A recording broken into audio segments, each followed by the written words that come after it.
Alright, thank you very much for joining me in this video. So we are going to consider short circuit calculations in power systems, and this time around we are using the MVA method. Well, there are three methods that you could use to calculate short circuits. That could be the MVA method, like I said. There could be the ohmic method, or it could be the per unit method. So for this video, like I said, we'll just consider the MVA method. So what are we trying to do with this calculations? Well, we have a power system on our left. That's the single layer diagram of the system that we are going to consider. And we want to calculate what is the fault current when we insert a fault at the 420 volt level. So we have a grid with the rated voltage of 11 kV with a fault level of 10 kA and an X over R ratio of 15. Our two impedance branches, Z1 and Z2, each have an impedance given as 0.4 plus J5. Our transformers T1 and T2 are step-down transformers, which step down the 11 kV to 420 volts, each having a percentage impedance of 8% and a rated MVA of 2. Our induction motor, which is one of our loads, has a rated voltage of 420 volts with a sub-transient impedance of 15%. We'll talk more on that later on. And a rated MVA of 1. Our synchronous machine, which is one of our loads as well, has a rated voltage of 420 volts with a sub-transient impedance of 16% and rated MVA of 2. So the MVA method basically considers each component and calculates the short circuit capacity of that component. And that is what we are going to be doing on our next steps. So to start off with our grid, we want to calculate the short circuit capacity of our grid. So the short circuit capacity is given by what's called the MVA SC. The formula to doing that is √3 times the rated voltage times the fault level that is being given.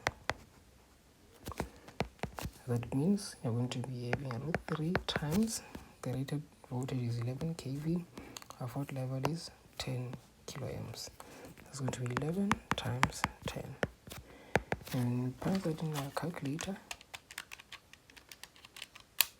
we should get 190.52 as our short circuit capacity.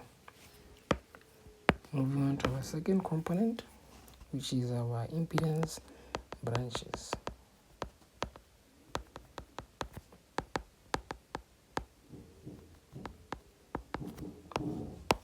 Our impedance branches, for us to calculate the short circuit capacity, you will use the formula V squared over the impedance. Now our impedance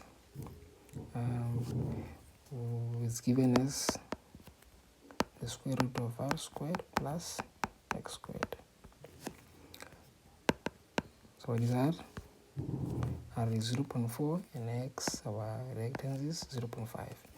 It's going to be 0.4 squared plus 0.5 squared, right?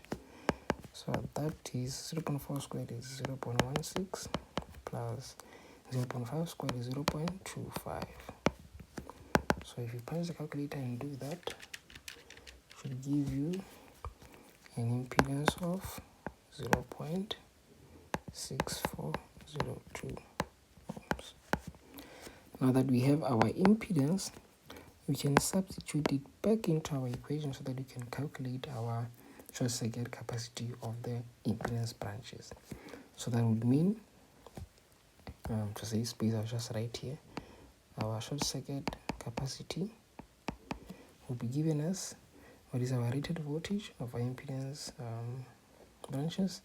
That's 11 kV squared divided by the calculated impedance.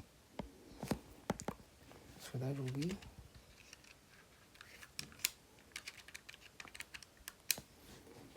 188.97.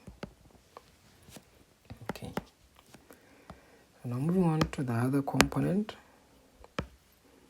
which is our transformer.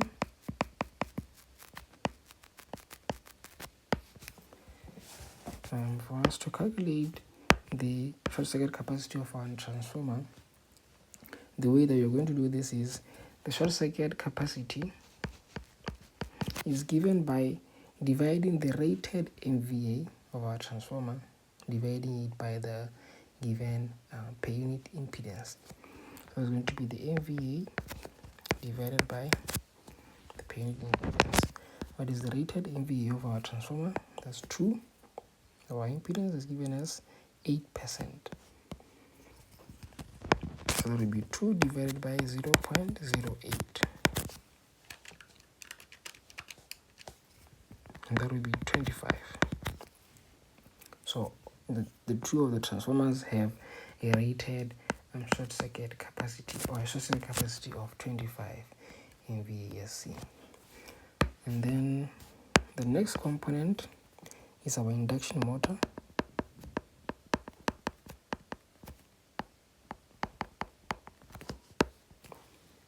So our induction motor as well, the short circuit capacity is given by calculating or dividing the rated MVA by the per unit reactance impedance. Sorry, the given the per unit impedance.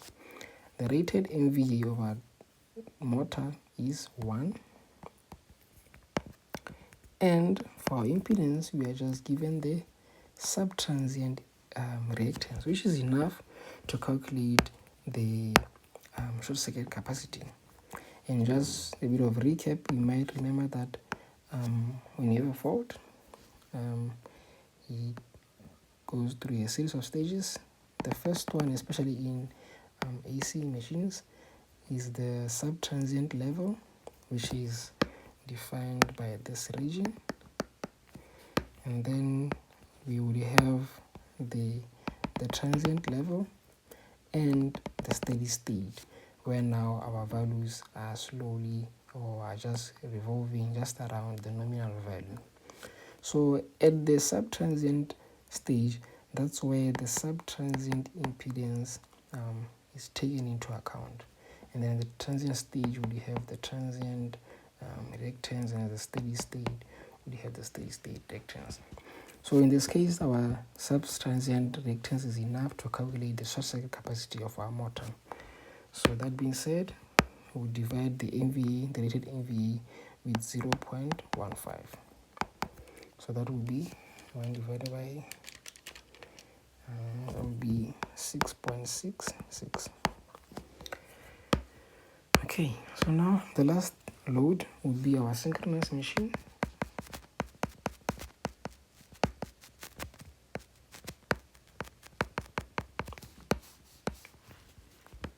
So to calculate the short circuit capacity of our synchronous machine, the same thing as well.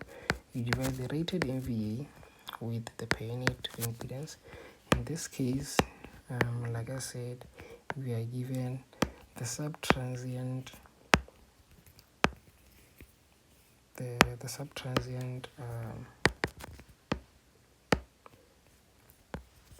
reactance.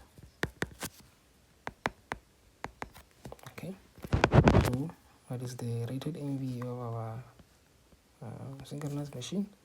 That's 2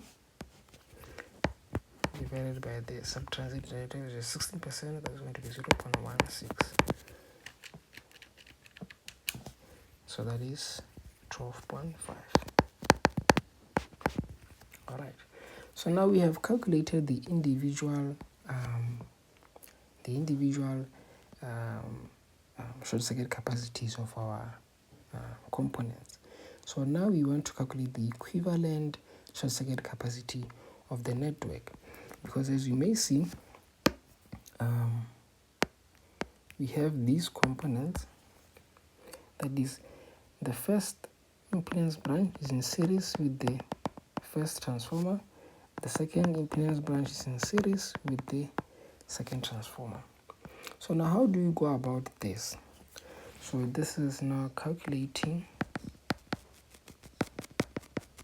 the equivalent short circuit ratings.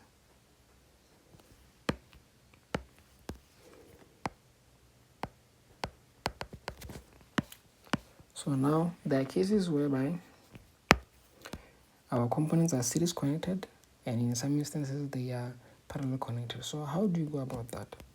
We're referring to this paper here that I got from the IEEE Explore library. It basically teaches how to use the MVA method in short circuit calculations. So when you swipe to the second page, shows us how now we can combine MVA values in series and in parallel.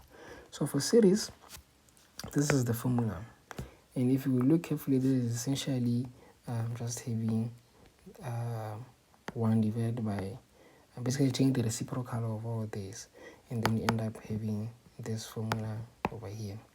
So that's the formula that you're going to use to calculate the or to combine the MVA values, the short circuit capacities of two components that are in series. So let's start off with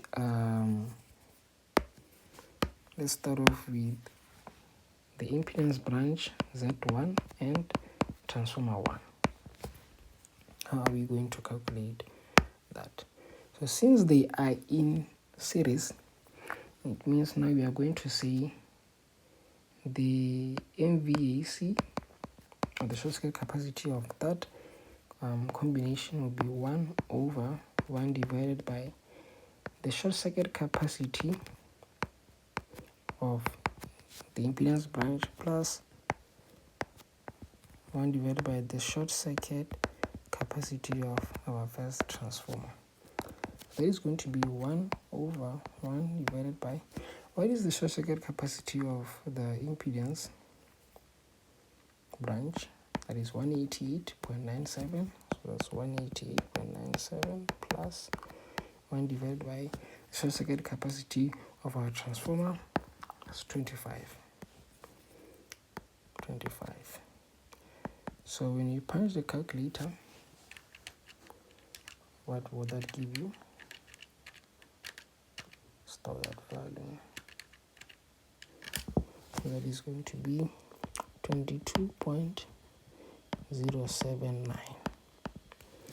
So we have the short circuit capacity of the combination between the impedance branches and the transformer. So each of the series combination will have this. So once you have calculated for impedance branch 1 and transformer 1, we also have calculated for the second combination as well. Right. So now we go on to now that we have the combination, now that we have this combination, so at the moment, this is what we have. We have our grid, and then we have our impedance branch and the transformers combined, and now we have our loads, which is our motor, synchronous machine. So now the question is, how do we combine these? Right? How do you combine these? So since they are in parallel, what does our paper say about this? When they're in parallel, the two or the short circuit capacities add up arithmetically. So this is what's going to happen. So it means now for this you're going to have so for the parallel connection,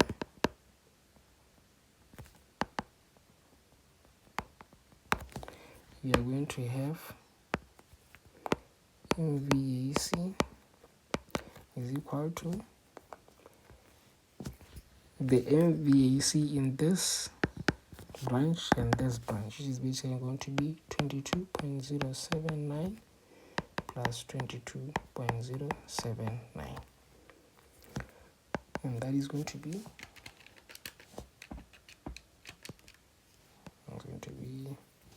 44.158.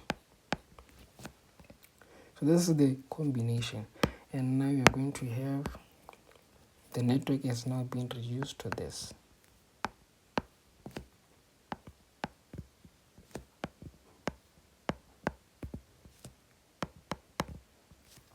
So now, what is the MVA, the short circuit rating of our grid? It's 190.52, and then this parallel connection we just found out is 44.158. Right. So that will be it. So now going on to our loads, these two, our motor and it is our motor and synchronous machine. Since they are parallel connected, that should be easy. So we are going to have the individual short circuit capacities being arithmetically added. So the short circuit capacity of our synchronous machine is 12.5, and of our motor is 6.66. So when you add up those two, what does it give you? It's going to give you 19.16. So this reduces to that. Right. This reduces to just one block. So now this is what we have at the moment. We have three components, which is our grid, and then this combination from the impedance branches our transformer, and the combination from our loads. As it is, all these three are series connected. But now we insert a fault at this level, that is at the 420 volt level.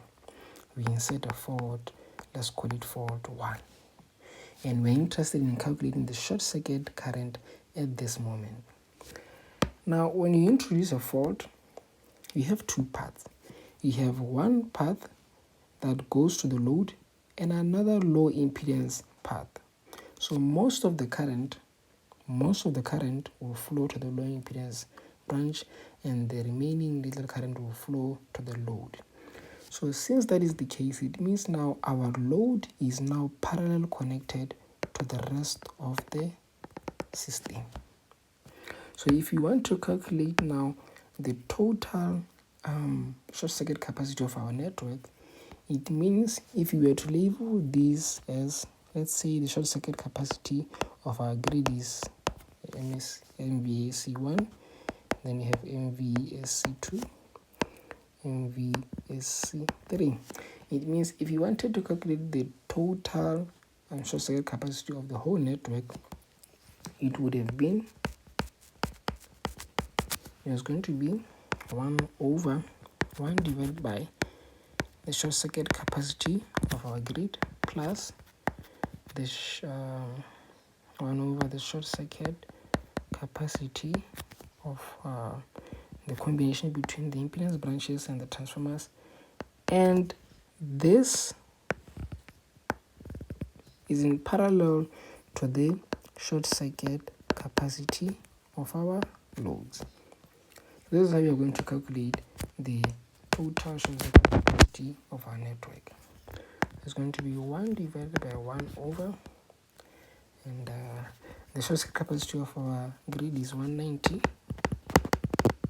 2 plus 1 over short circuit capacity of the combination between the impedances branches and the transformers is going to be 44.158, and the short circuit capacity of our loads is 19.16.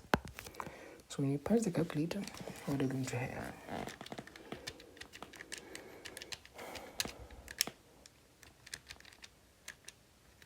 Stop that. So that will be 55.02. Okay. So now we want to calculate the fault current after we had inserted that that fault F1. So how do you calculate that? So the fault current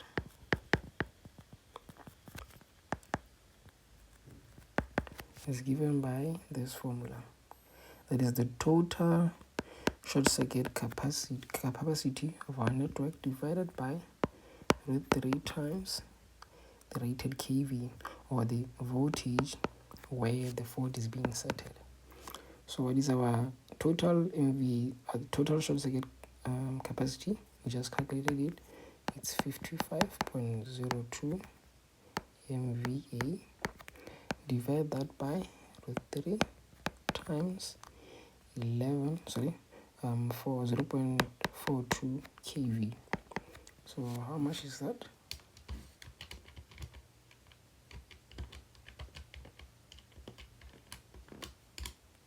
So that is going to be about 75.63 kiloamps. So now, ladies and gentlemen, that is our calculated fault current when we insert the fault F1 at the 420 volt level. So what we are going to do now is you're going to jump into ETAP, model this exact network. I'm going to model this exact network, insert a fault at the 420 volt level, and see how the simulation results will compare with the manual calculation. So let's check that out. And here's the model. This is our grid. It's 11 kV rated grid. We go to our short circuit parameters. This is our rated KA, 10 KA, which is fault level, and our X/R ratio is 50. And then going into our impedance branches, each one of them has a resistance of 0.4 ohms and a reactance of 0.5 ohms. Our transformers, like we saw from our calculations, they are step-down transformers, and even in this model, they're stepping down the 100 kV to 420 volts or 0.42 kV, with an MVA of 2 MVA, as we saw from the calculations. So now going to the impedance tab, the given percentage impedance was 8, and because I wasn't given the X/R ratio, I just used the typical X/R ratio that is being given here on ETAP. So now going into our loads, start off with the induction motor. It's a 1 MVA, and so we saw in the calculations that it's a 1 MVA. And looking at the impedance, here is our subtransient reactance, the 15% that was given to us. So going to our synchronous machine, it's a 2 MVA, that is the rated MVA of our synchronous machine. Also, there's the 16% of our given subtransient reactance. So with this, we can now go on to modeling our short circuit in our power system. Like I had said, we want to model and calculate the fault current that will result when you insert a fault at the 420 volt level. So this is the bus bar, or the level that we're talking about. So before we go on with the short circuit study, I'm going to forward this bus to tell ETAP that I want you to insert the fault at this 420 volt bus bar, the 0.42 kV bus bar. So with that said, I'm going to now insert that fault by running the short circuit study. So now this is our resulting short circuit current. It's 76.0 kiloamps. And when you remember, you saw from the calculations that we got something around 75.96, 75.63 kV, so 75.6 kiloamps. So I'm quite happy with the figures. They're quite close. But I wanted to share with you something that I saw while I was working with this simulation. So the ETAP short circuit study case uses different standards. There's the IEC standard and the ANSI standard. As you can see, I'm running my short circuit study based on the ANSI standard. And I want to show you why. So referring to this paper, talks about methods for short circuit analysis using the ANSI and the IEC standards. And it mentions something interesting here, that IEC standard, it uses the current-based calculations, while ANSI standard uses impedance-based calculations. And I think you would agree with me that when we were performing our calculations, you saw that we relied mostly on the impedances, right? So it is important for me to make sure that even in my ETAP simulation, I chose a standard that uses or that is based on the impedance. Let's see the difference if I had chosen the IEC standard, which is what I had initially, and caused me a little bit of trouble because the results that I got were corresponding with my hand calculations. So take note now of the calculated short circuit current when the IEC standard is being used. As you can see, I'm getting a fault current of 80.858 kiloamps. So, I wasn't quite happy with this, and I was working around why this could be the reason. That's when I found out that there is a difference between these standards. One is current based, and the other one is impedance based.